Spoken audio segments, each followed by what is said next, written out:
السلام عليكم ورحمه الله تعالى وبركاته. كيف دايرين؟ لاباس عليكم؟ نتمنى الفيديو ديال اليوم يلقاكم في افضل الاحوال. اليوم ان شاء الله غادي نشارك معكم وصفه سهله بسيطه واقتصاديه، وكما كتشوفوا جد راقيه تفرحوا بها وليداتكم وضيافكم، علاش لا؟ فنتمنى الوصفه ديال اليوم تنال اعجابكم، وما تنساوش الا عجبكم الفيديو ديروا ليه لايك وبارطاجيوه مع الناس اللي كتعرفوا باش تعم فائده ان شاء الله.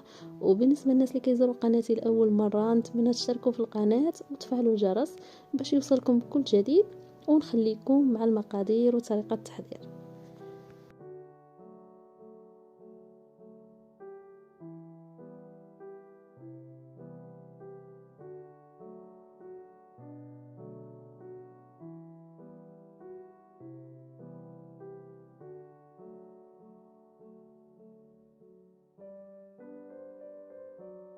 بالنسبه للكيك غادي نحتاجو فيه حبه ديال البيض تكون بدرجه حراره المطبخ، عندي كاس ونصف من الدقيق، عندي نصف خماره، غادي نحتاجو كاس الا ربع من السكر، نصف كاس حليب ونصف كاس زيت، ملعقه من الكاكاو بودره، وعندي هنايا الفانيلا والقليل من الملح.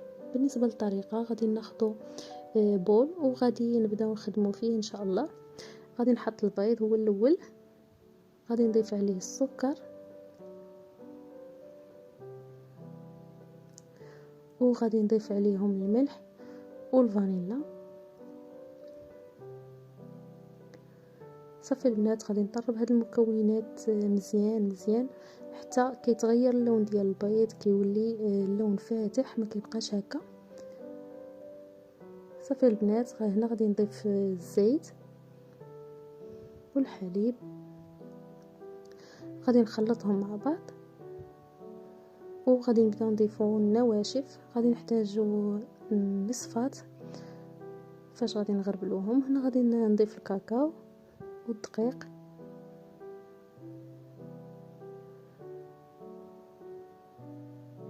وغادي نضيف الخميره. البنات، انا هنا عندي الخماره ديال 16 غرام، لهذا ضفت غير النص، يعني ضفت يعني تقريبا معلقه صغيره.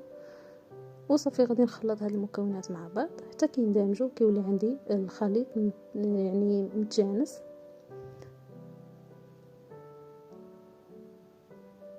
هذا هو القوام ديال البنات. هنا غادي نخويه في المول اللي لبستو بالبابي كويسون، ممكن يعني دهنوه بالزبده او الزيت وترشوه بالدقيق اولا بالكاكاو اللي متوفر عندكم.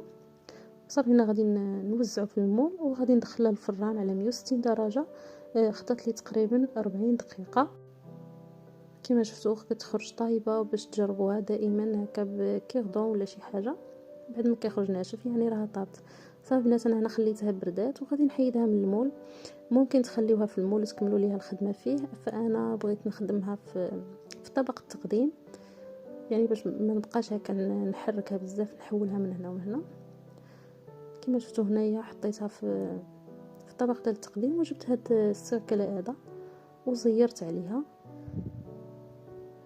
هنا البنات سقيتها بالحليب اللي ضفت ليه النكهه ديال الكراميل. ممكن تسقيوها بقهوه حليب اولا بالحليب بوحديته، المهم اللي متوفر عندكم. بالنسبه للطبقه الثانيه غادي نحتاجو فيها نصف لتر من الحليب، غادي نضيف ليهم 2 معالق من السكر حبيبات، وغادي نضيف ساشيه من فلون فاني، وغادي نضيف هنا شويه من نكهه الكراميل. فالبنات الا عندكم فلان ديال الكراميل ممكن تستغناو على النكهه ديال الكراميل. وهنا كما شفتوا حطيتهم فوق النار حتى قادوا، وفرغتهم فوق الكيكه وخليتهم يبردوا. بالنسبه للطبقه الثالثه ديال الكراميل غادي نحتاجو فيها كاس الا ربع من السكر، كنحطو هكا وكنخليه حتى كيذوب. بعد ما كيذوب كنحركو حتى كنتاكد منه انه داب كامل، يعني ما يبقاش فيه طرفه ديال السكر. وهنا غادي نضيف واحد المعلقه صغيره من الزبده، وغادي نحرك حتى كتذوب.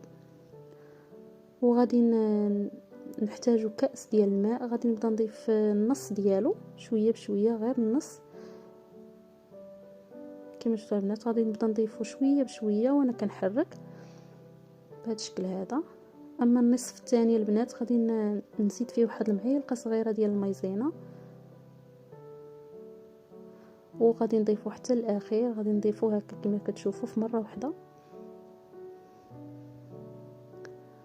وغادي نستمر في التحريك حتى كيولي عندنا صوص كراميل يعني شاد في راسو. نتوما غادي تشوفوا القوام ديالو كيولي على هذا الشكل،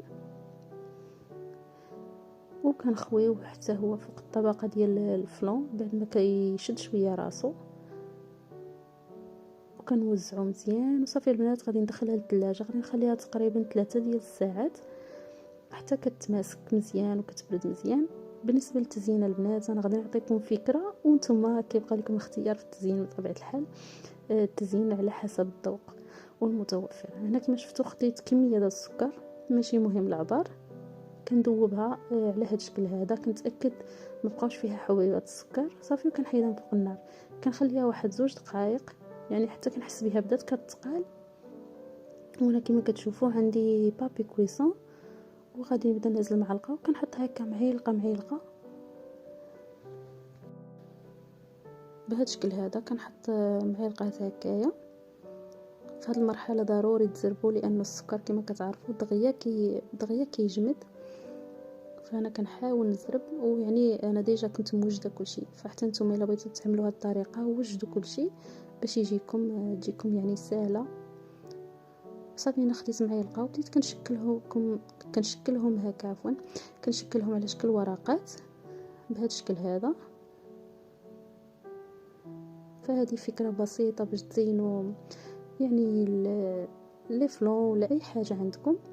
ممكن تعملوا بزاف تاع الاشكال بهذا السكر هذا، الصراحه كينفع. صافي كما شفتوا هنا حطيت وحده فوق كرتونه، وهنايا البنات حطيت فوق الرولو تاع السلوفان. صافي وكنخليهم على جنب حتى كيشدوا راسهم.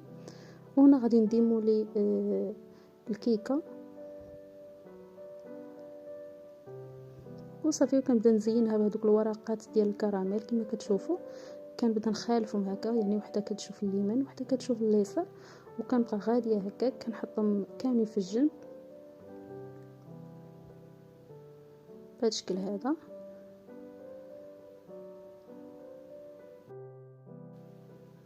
وهذا هو الشكل النهائي ديال البنات. نتمنى يكون الفيديو نال اعجابكم ويكون خفيف على قلوبكم. ما تنساوش البنات الى عجبكم بارطاجيو وديروا لايك، وما تنساوش الناس اللي زاروا قناتي لاول مره واكتشفوها لاول مره نتمنى تشتركوا وتفعلوا الجرس باش يوصلكم كل جديد.